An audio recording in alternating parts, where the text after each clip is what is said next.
भौतिक इच्छाएं तो हैं।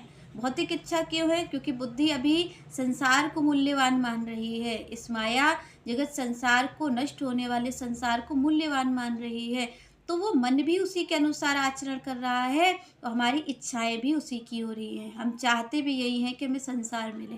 तो यहाँ पर जब बुद्धि शुद्ध हो जाएगी, जब मन सही आचरण करने लग जाएगा, सही चीज़ों को देखने लग जाएगा, तो उसका परिणाम क्या आएगा कि हमारी जो आसक्ति इन भोगों में है, उन भोगों से हट करके भगवान में हो जाएगी। और हम इन भौतिक भोगों की जो इच्छा कर रहे हैं, वो इच्छा भगवान की प्राप्ति की इच्छा बन जाएगी। जो अभी आप और हमें ये लगता है कि भाई धन प्राप्त हो जाए, हमारे ऐसी स्त्री से विवाह हो जाए, हमारा विवाह हो जाए, हमारे ऐसे बच्चे हो जाए, सब हमारे अधीन हो जाएं। ये जो अभी आप और हमारी इच्छा है, यही इच्छा ऐसी क्यों है? क्योंकि आप और हमारी बुद्धि अभी संसार में ही तो आ सकती है, उसकी संसार ही प्राप्त करना चाहती है।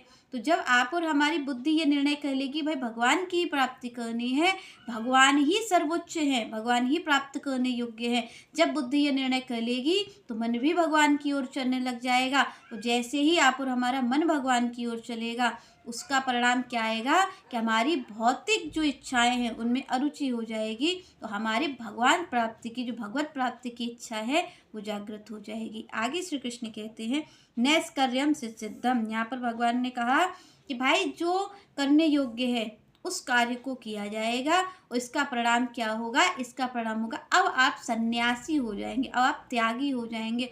क्योंकि त्यागी का अर्थ कोई वेशभूषा नहीं है, सन्यासी का अर्थ कोई वेशभूषा, कोई स्थान नहीं है। सन्यासी का अर्थ है आप माया से मुक्त हो जाएं, और जैसे ही आपकी आसक्ति संसार से हट गई तब आप सन्यासी हो गए।